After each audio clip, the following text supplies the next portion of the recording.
절망에서 희망 찾기, 오늘 6번째 시간, 인생 멘토라는 제목입니다. 룻기서가 4장까지 구성이 되어 있는데 오늘부터 이제 3장의 이야기가 시작이 됩니다. 우리의 삶 속에서 때로는 크고 작은 어려움과 절망을 만났을 때 그 문제들을 잘 헤쳐나갈 수 있도록 도와주는 좋은 인생의 멘토가 필요합니다. 이 멘토라는 단어, 언제부턴가 사람들에게 자주 사용이 되는 표현이 되었죠. 본래 이 단어는 고대 그리스 유명한 시인 호머가 지은 오디세이아라는 서사시에서 나옵니다. 그리스 이타카 왕국의 오디에수스 왕이 전쟁을 떠납니다. 전쟁을 떠나면서 자신의 아들인 텔레마커스를 보살펴줄 사람이 없었어요. 그러다가 자신의 정말 신뢰할 만한 친구에게 자신의 아들을 부탁을 하고 전쟁터에 나서게 돼요. 근데 부탁을 했던 그 친구의 이름이 멘토르입니다. 멘토르는 친구이자 왕인 오디에수스의 부탁대로 왕자 텔레마커스의 선생님 역할을 하고 또 상담자 역할을 하고 때로는 부모의 역할을 감당하게 됩니다. 그 후에 이 단어는 지혜와 신뢰관계를 가진, 그래서 한 사람의 인생을 잘 보살펴주는 지도자라는 의미로 사용이 됩니다. 도움을 주는 사람을 멘토, 도움을 받는 사람을 멘티라고 그렇게 구분도 짓습니다. 삶의 어려움을 만날 때가 있죠. 도저히 어떻게 결정을 하고 판단할지를 몰라 할 때 우리 인생에는 이런 멘토가 필요합니다. 자, 오늘 본문 3장에서 나오미는 룻에게 있어서 멘토와 같은 역할을 감당합니다. 시어머니 나오미, 그저 집에서 가만히 있고 수동적이고 무기력한 나이 많은 시어머니가 아니었어요. 룻과 보아스와의 만남이 있게 가장 결정적으로 연결을 시켜주는 그런 귀한 역할을 합니다. 룻에게 있어서는 시어머니이자 또 좋은 인생의 멘토가 되었죠. 그 인생의 멘토. 자, 우리 인생의 좋은 멘토, 인생의 멘토란 과연 어떤 역할을 해야 되는가? 몇 가지를 살펴볼 텐데요. 첫 번째는 인생 멘토란 상대방에 대한 사랑과 희망을 갖고 있습니다. 상대방에 대한 희망 그리고 사랑. 자, 1절 말씀을 우리 같이 한번 읽겠습니다. 시작. 룻의 시어머니 나오미가 그에게 이르되 안식할 곳을 구하여 너를 복되게 하여야 하지 않겠느냐. 자, 나오미가 룻에게 하는 이 대화에는 굉장히 따뜻한 사랑이 담겨져 있어요. 얘야, 내 딸아, 내가 너를 위하여 안식할 곳을 구해야 되지 않겠니? 누구를 위해서요? 너를 위해서. 우리를 위해서가 아닙니다. 야, 우리 좀 평수 넓은 데로 이사 가자. 그게 아니에요. 너를 위해서.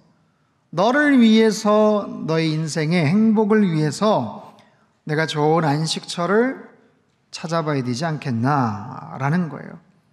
네가 언제까지 이렇게 고생하겠니? 너 혼자 외롭게 언제까지 이렇게 그냥 살겠니? 가정을 꾸려야 되지 않겠니? 며느리를 위해서 직접 나섭니다. 야야, 죽은 내 아들 불쌍하니까 너 절대로 재갈 생각 꿈도 꾸지 마라. 무슨 아침 드라마에 나오는 그런 시어머니가 아니에요. 나오미는 진심으로 며느리 룻의 행복을 소망하고 있습니다. 그리고 미래에 대한 희망을 갖고 있어요. 그의 인생의 희망을 노래했던 적이 언제였던가? 모압에서 남편을 잃고 두 아들을 잃었을 때 얼마나 많은 눈물을 흘렸겠어요? 얼마나 절망을 했겠습니까? 탈탈 다 털려서 이제 고향 땅으로 돌아왔을 때도 얼마나 낙심이 됐겠어요? 나를 나오미라 하지 마십시오. 나를 마라라고 부르십시오. 그때만 해도 얼마나 절망적인 상황이었겠어요. 근데 지금 희망을 노래하고 있어요. 나오미는요, 룻이 보아스와 잘 됐으면 좋겠다 생각을 했어요. 룻이 보아스하고 좋은 관계로 가정을 꾸리면 얼마나 좋을까? 왜요? 부자여서? 동네 유지기 때문에요? 여러분, 그게 아니고 룻기 2장에서 보아스를 유력한 자라고 소개를 하죠. 단순히 재력이 많은 것이 아니라 덕망이 있는 사람. 룻기서 전체를 보면 이 보아스는 굉장히 인격적으로 훌륭한 사람입니다. 모든 사람에게 존경과 신망을 갖고 있는 사람, 그리고 어느 누구도 함부로 대하지 않는 굉장히 인격적인 그런 사람이에요. 뒤에 소개가 되겠지만 보아스가 일꾼들과 함께 밭에서 밤을 지새웁니다. 굳이 그럴 필요가 없을 것 같은데, 이것을 보면 보아스는 아주 오만방자한 재벌 2세 금수저의 모습이 아니에요. 아마도 어렵게 자신의 삶을 개척해서 재산을 모아서 자리를 잡은 그런 사람이 아닐까. 그래서 그저 자신의 부유함을 뽐내는 어떤 졸부의 모습이 아니라 땀과 노동의 가치를 아는 굉장히 진실하고 성실한 그런 사람입니다. 그래서 더더욱 나오미는 며느리 룻이 그 보아스와 정말 연결이 잘 되기를 소망하고 있어요. 그래서 가정을 꾸리고 거기서 대를 잇고 아이를 낳고 그런 소망을 꿈꾸고 있습니다. 여러분, 멘토란 나에게 그냥 좋은 아이디어, 그냥 좋은 최신 정보를 제공해 주는 그런 사람이 아니에요. 깊은 사랑과 애정, 신뢰와 소망을 가지고 진심으로 상대방이 잘 되기를 바라는 그런 사람. 그런 사람이 우리 주변에 있다면 얼마나 좋겠어요. 그런 인생의 좋은 멘토. 저와 여러분의 삶 속에서도 우리를 진심으로 아끼고 잘 되기를 축복하는 그런 인생의 좋은 멘토를 만나는 은혜가 있게 되기를 바랍니다. 두 번째로, 인생의 멘토란 정확한 정보와 분명한 판단력이 있는 사람이에요. 정확한 정보, 분명한 판단력. 자, 2절 말씀을 함께 읽어보겠습니다. 시작. 내가 함께하던 하녀들을 둔 보아스는 우리의 친족이 아니냐. 보라, 그가 오늘 밤에 타작마당에서 보리를 까불리라. 자, 4절에도 보면요, 그가 내 할 일을 내게 알게 하리라. 여러분, 나오미가 가진 이 정보력이 장난이 아닙니다. 그냥 방에서 가만히 있는 게 아니고요, 앉아서 구말 일을 보고 있어요. 집에 가만히 있는 것 같은데 보아스의 모든 상황을 지금 꿰뚫고 있습니다. 보아스의 지금 동선, 오늘 하루의 스케줄, 어디에서 어떻게 몇 시에 어느 지역을 가게 될지 완전히 소상하게 파악하고 있어요. 그리고 보아스의 평상시의 성향, 기질, 그의 대인 관계, 아니면 위기관리 능력, 이 모든 것을 정확하게 꿰뚫고 있는 사람이 지금 나오미예요. 여러분, 좋은 멘토란 그런 나름대로의 능력이 있어야죠. 성품도 좋고 너무 착하고 순진한데 정작 중요한 순간에 바른 판단을 못하는 그런 사람들이 있죠. 룻이나 보아스를 보십시오. 굉장히 착해요. 순종적입니다. 겸손합니다. 온유합니다. 그리고 서로에게 호감도 갖고 있어요. 게다가 보아스는 기업을 물을 책임이 있는 그런 사람 아닙니까? 연결될 수 있는 이유가 있는데 정작 당사자 서로에게는 어떻게 해야 될지를 몰라 하고 있어요. 나오미는 그런 상황을 정확하게 파악하고 연결을 시켜주려고 하고 있습니다. 사실 룻이 가서 뭔가를 하기에는 좀 부담이 되죠. 여성의 입장이고 나이도 그렇고 신분이나 아니면 이방인으로서의 어떤 그런 부분이 어려운 거예요. 주도적으로 뭔가를 하기가 어려운데, 여러분, 나오미는 아주 좋은 멘토예요. 정보력이 뛰어나다니까요. 신명기 25장에 근거해서 아주 중요한 말씀에 대한 확신을 갖고 있는 사람이에요. 자, 신명기 25장 5절에서 10절까지 말씀인데요, 제가 한번 읽어볼게요. 형제들이 함께 사는데 그중 하나가 죽고 아들이 없거든 그 죽은 자의 아내는 나가서 타인에게 시집가지 말 것이요, 그의 남편의 형제가 그에게로 들어가서 그를 맞이하여 아내로 삼아 그의 남편의 형제된 의무를 그에게 다 행할 것이요, 그 여인이 낳은 첫 아들이 그 죽은 형제의 이름을 잊게 하여 그 이름이 이스라엘 중에서 끊어지지 않게 할 것이라. 이게 기업 물을 자의 책임이거든요. 근데 보세요, 7절.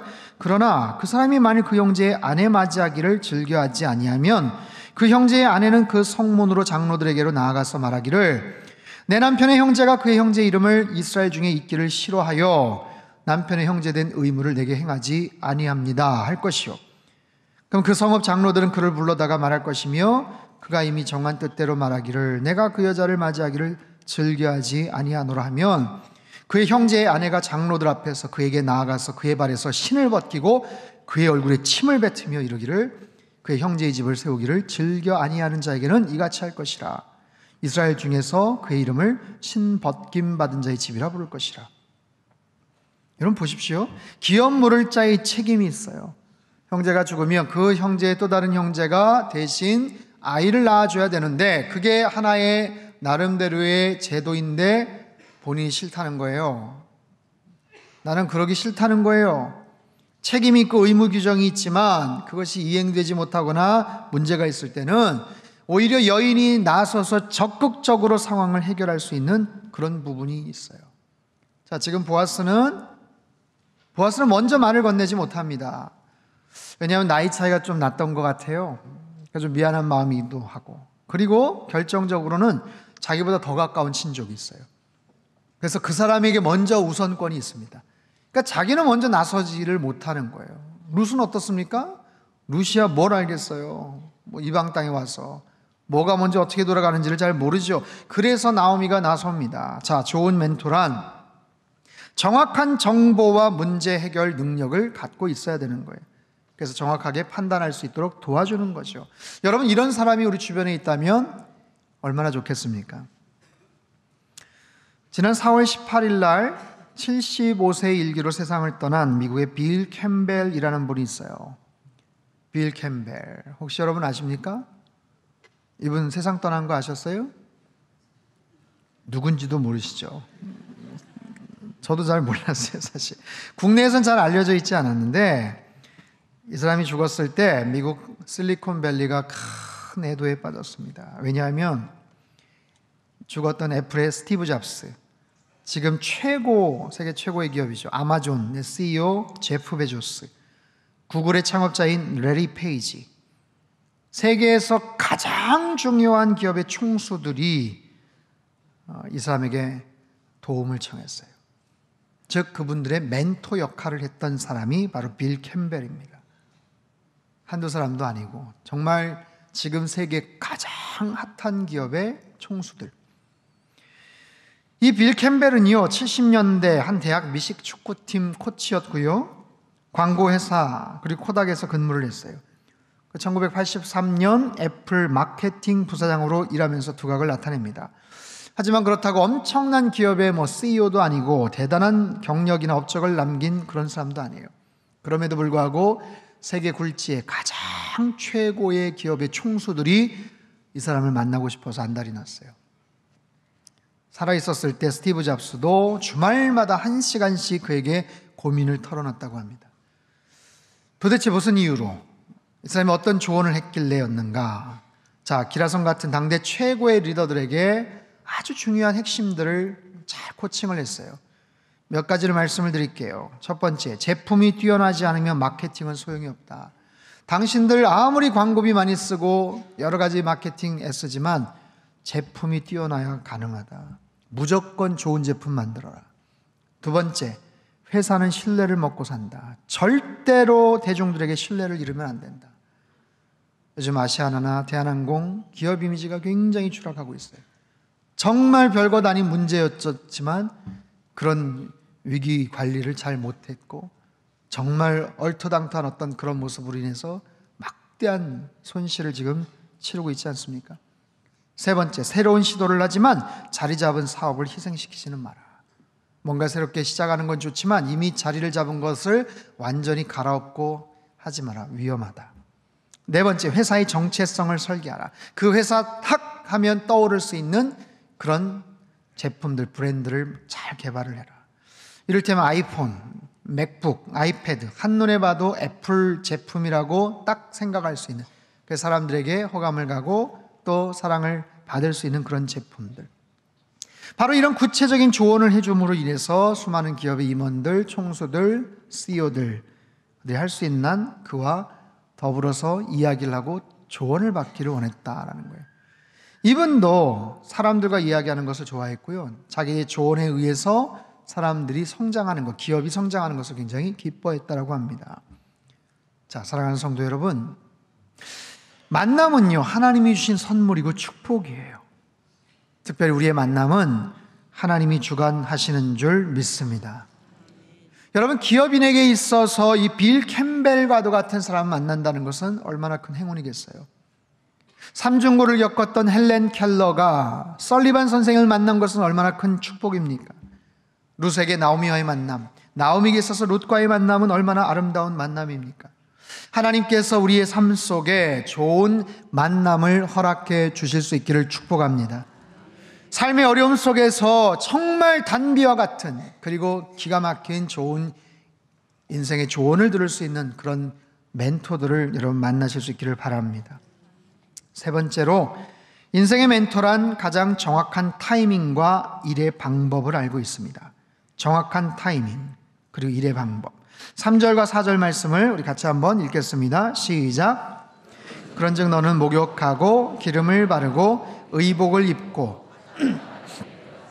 그 사람이 먹고 마시기를 다 하기까지는 그에게 보이지 말고 그가 누울 때에 너는 그가 눕는 곳을 알았다가 들어가서 그의 발치이불을 들고 거기 누우라. 이 나오미가요, 굉장히 아무튼 찬스에 강한 사람인데 이 타이밍을 아주 정확하게 알고 있어요.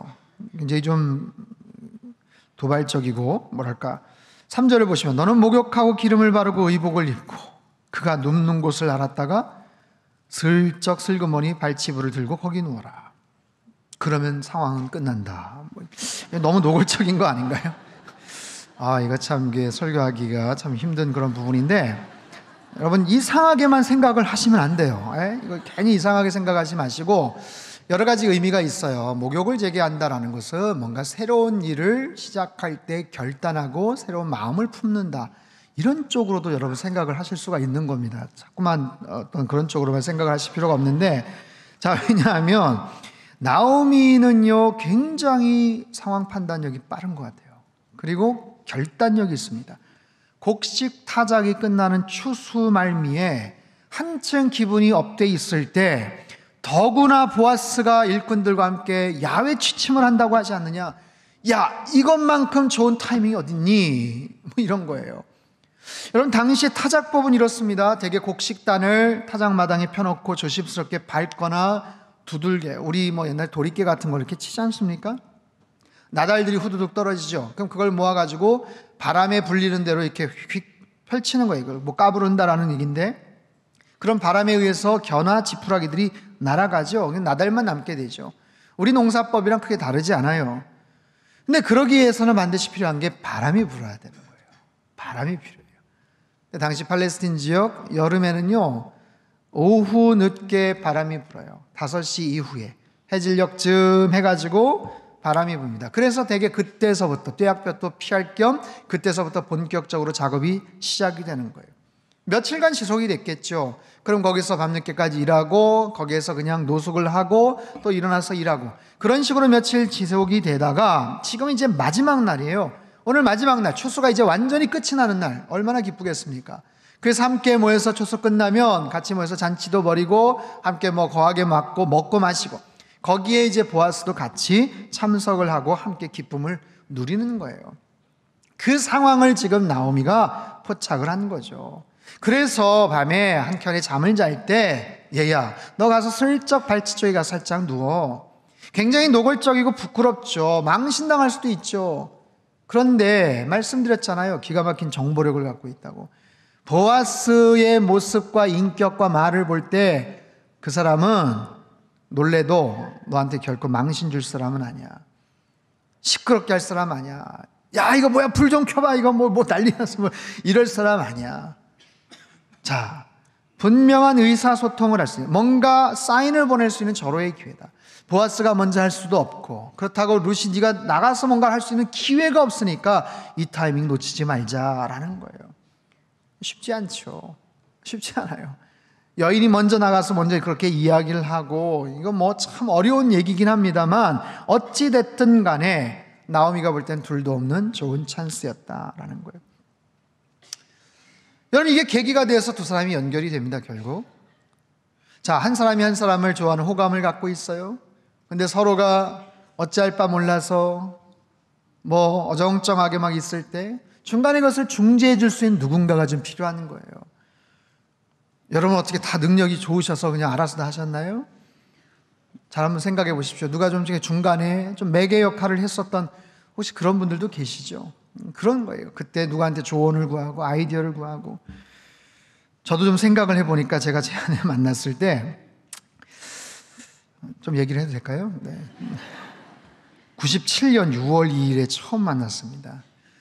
원래 만나기 일주일 전에 소개팅이 있었어요. 다른 전도사 친구가 자기네 교회 정말 괜찮은 자매, 선교도 같이 갔다 왔는데 진짜 괜찮은 자매, 사진도 보고 너무 마음에 들어가지고 야 만나자. 근데 그 다음 주에 저희 부모님이 친구 목사님 딸이라고 해서 나오라고 이렇게 딱 했어요. 처음에 만나자고 했던 자매는 저보다 4살 아래더라고요. 26. 근데 아버님이 소개해 주겠다는 그냥 목사님 딸인데 저랑 동갑이라는 거예요. 그래서 뭐 그냥 만나자 이렇게 만나고 했는데 처음에 만나려고 했던 그 자매가 갑자기 연락이 와서 2주 후에 만나기로 얘기가 된 거예요. 여기 만나고 이렇게 만나려고 했는데 이쪽 먼저 만나고 이쪽 만나자.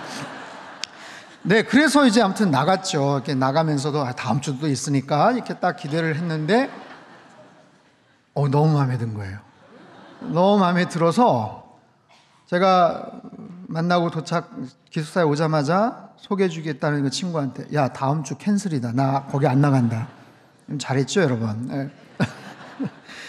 그래서 그날 장신대 기도탑에 가서 기도를 주여 주시옵소서 그래서 막 기도를 하고 방에 들어와서 기숙사 우리 총각 전사들 모여서 대책 회의를 했습니다.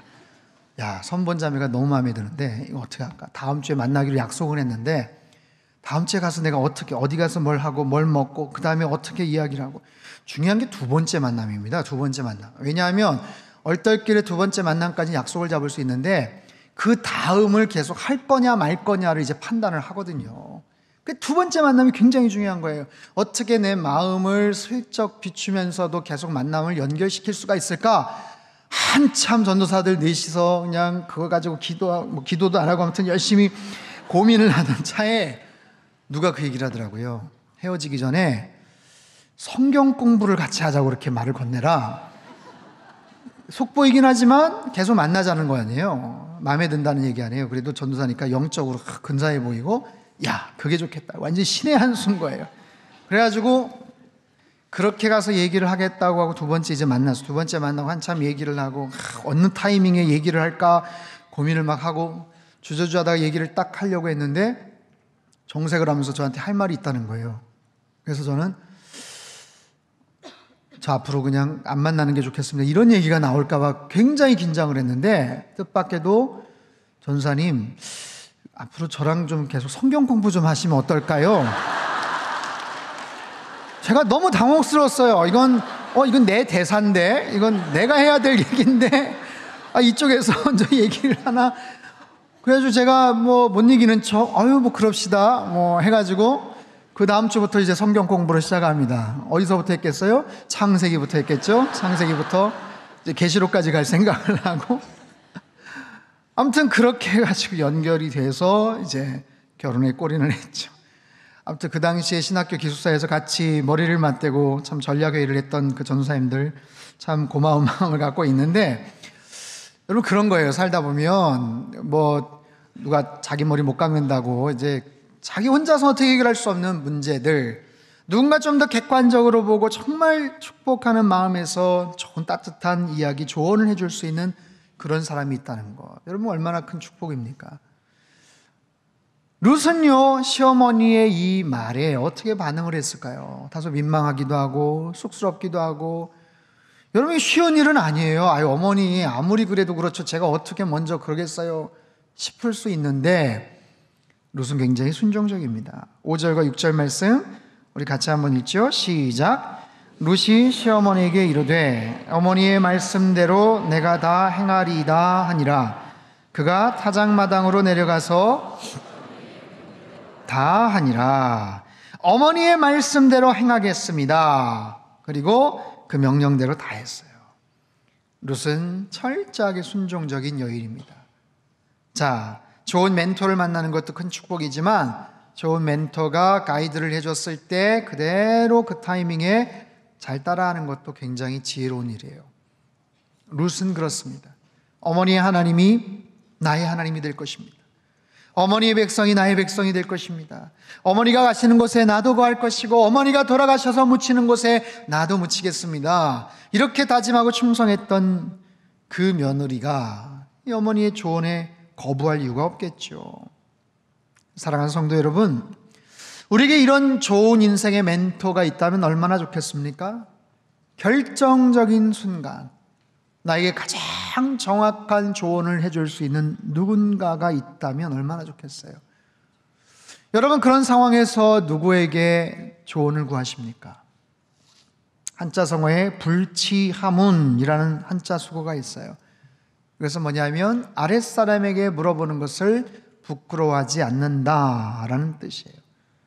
가장 지혜로운 사람은 자기가 모른다라는 것을 인정할 수 있는 사람, 그리고 그 모르는 것을 위해서 누구에게든지 물어보기를 주저하지 않는 사람, 그게 바로 지혜로운 사람이에요. 반대로 어리석은 사람은 누굴까요? 자기의 지혜와 능력이 최고라고 착각에 빠진 사람, 아무에게도 뭔가를 물어보지 않고 자기가 제일이라고 생각하는 그런 사람이죠. 힘들고 어려울 때 여러분은 누구에게 조언을 받습니까? 누구를 찾아가십니까? 좋은 인생의 멘토를 얻기 위해서 세 가지 중요한 팁을 드릴게요. 첫 번째, 여러분 주변에 좋은 분들을 다시 한번 찾아보십시오. 그냥 친한 사람, 가까운 사람이 아니라 보다도 나보다 성숙하고 인격적이고 영적으로 분별력이 있는 그런 분, 그리고 내 상황을 보다 더 객관적으로 감찰하고 뭔가 아주 좋은 아이디어를 줄 수 있는 분, 신앙의 공동체 안에서 여러분 분명히 그런 분들이 있을 거예요. 평상시에 가까우니까 가까운 사람하고만 이야기하는 것이 아니라 나랑 거리가 좀 있고 그렇게 친하지는 않았지만 그런 부분들 속에서 앞으로 좋은 인격적인 관계를 맺어 나갈 때 그분들에게 굉장히 좋은 도움을 받을 수가 있어요. 두 번째는 책을 통해서 만나는 겁니다. 사람과의 만남이 한계가 있죠. 또 여러 가지 어려움이 생길 수도 있어요. 하지만 좋은 책들이 많습니다. 좋은 영적인 고전들, 그리고 좋은 작가들, 그런 아주 영적인 그런 좋은 그런 책들을 통해서 그들의 지혜를 배우는 거예요. 담겨져 있는 좋은 통찰력과 지혜를 배우는 것. 세 번째는요, 성령님을 더욱 의지하실 수 있기를 바랍니다. 성령님, 보혜사 성령님이라고 하죠. 지킬 보, 스승사, 지키고 보호해 주시는 스승, 헬라어로는 파라클레토스라고 합니다. 곁에서 부르다, 곁에서 부르면 찾아와서 도움을 줄 수 있는 그런 존재. 그래서 어떤 카운셀러 역할도 하고요, 스승의 어떤 역할도 하고요, 오늘 본문에 나온 것처럼 멘토 역할을 하는 것. 성령 하나님이 그런 분이세요. 우리와 함께 하시면서 우리를 지키시고 도우시고 위로하시고 우리에게 좋은 길을 인도해 주시는 그 성령 하나님, 여러분 그 성령님의 도우심을 청하십시오. 지혜를 구하십시오. 인생의 중요한 순간 정말 어떻게 해야 될지 모를 때, 낙심하고 절망할 때 우리는 감정을 잘 컨트롤하지 못해요. 그래서 그런 감정 상태에서 뭔가를 결단할 때 아주 잘못된 판단을 할 수도 있습니다. 지난주에 서울의 한 여고생 둘이 성적 비관을 해서 아파트에서 뛰어내렸어요. 얼마나 가슴이 아픈지 모릅니다. 여러분 그럴 때 누군가에게 좀 물어볼 수 있다면 얼마나 좋겠어요. 얘들아, 그게 전부가 아니야. 인생이 얼마나 길고 얼마나 크게 너희들 봐야 돼. 그게 다가 아니야. 힘내. 한번 못 볼 수도 있지. 걱정하지 마 하면서 등 좀 툭 치면서 위로해 줄 수 있는 누군가가 있다면 그 사춘기에 있는 그 청소년들이 그런 극단적인 선택을 하진 않았겠죠. 우리도 마찬가지입니다. 뭔가가 아주 어려운 그런 상황에서 정말 힘든 그런 골목 같은 데 몰릴 때 우리는 위축이 되고 거기에서 아주 잘못된 그런 판단과 선택을 할 수가 있어요. 여러분 그럴 때마다 성령 하나님의 도우심을 구하실 수 있기를 바랍니다. 더 깊이 더 뜨겁게 하나님 앞에 매달리고 기도하세요. 보혜사 성령님, 나에게 지혜를 허락하여 주옵소서. 내가 지금 어떻게 판단하고 어떻게 결정해야 될지 내가 잘 알지를 못하니까 하나님 가장 정확한 분별력과 판단력을 주십시오. 그리고 무엇을 하든지 내 마음의 평강을 허락해 주십시오. 뭔가를 판단하고 결정해 놓고도 마음이 동당거리는 그런 경우들 있잖아요. 그죠? 내가 잘못했나, 내가 실수했나, 그런 경우들이 있잖아요. 여러분 성령 하나님은 우리에게 평안을 허락해 주셔요. 그분이 이끌어 주신, 내 욕심이 아니라 내 생각이 아니라 그분이 원하시고 그분이 이끄시는 대로 순리대로 뭔가를 갈 때 하나님께서 나에게 주시는 평온함이 있습니다. 나의 능력으로 감당하지 못한 그런 상황 속에서 하나님의 능력을, 하나님의 은혜를 구하십시오. 하나님, 내가 할 수 있는 최선은 다했어요. 난 어떻게 더 이상 할 수는 없습니다. 이제 하나님의 능력이 필요합니다. 돌보심이 필요합니다. 그리고 혹시 제가 실수를 하더라도 하나님의 은혜로 모든 상황을 덮어주십시오. 하나님 새로운 길을 열어주시고 좋은 만남을 하나님 허락해 주십시오. 제 마음에 근심과 걱정과 염려가 있습니다. 다 사라지게 하시고 하늘의 평강을 허락해 주십시오. 성령 하나님은 평강의 영이신 줄 믿습니다. 여러분, 인생에 좋은 멘토를 만나는 것은 너무나도 중요해요. 성령 하나님께서 우리의 앞길을 인도해 주시고 소망을 주시고 능력을 주실 줄 믿습니다. 그 하나님 앞에 더욱더 엎드리시고 인생의 좋은 멘토가 만나서 날마다 주님 안에서 여러분 어려움들을 이기시고 늘 승리하며 사실 수 있기를 주님의 이름으로 축복합니다. 주옵소서. 하나님 아버지, 살면서 힘들 때가 있습니다. 왜 이렇게 힘든 고통의 터널이 끝나지 않는 걸까 싶을 때가 있습니다. 그래서 좌절하고 속상하고 절망해합니다. 하지만 우리 하나님은 소망의 하나님이신 줄 믿습니다. 절망에서 희망을 찾아가게 하여 주시옵소서. 인생의 멘토를 만나게 하여 주시옵소서. 성령 하나님의 지혜를 구하며 성령 하나님의 은혜를 간구하오니 주님, 우리의 삶을 홀로 내버려 두지 마시고 가장 정확한 방법과 올바른 길로 저희들을 인도하여 주시옵소서. 날마다 성령 하나님과 늘 동행함으로 말미암아 절망에서 희망을 찾아가는 승리하는 인생 되게 축복하여 주옵소서. 존귀하신 예수님의 이름으로 기도하옵나이다. 아멘.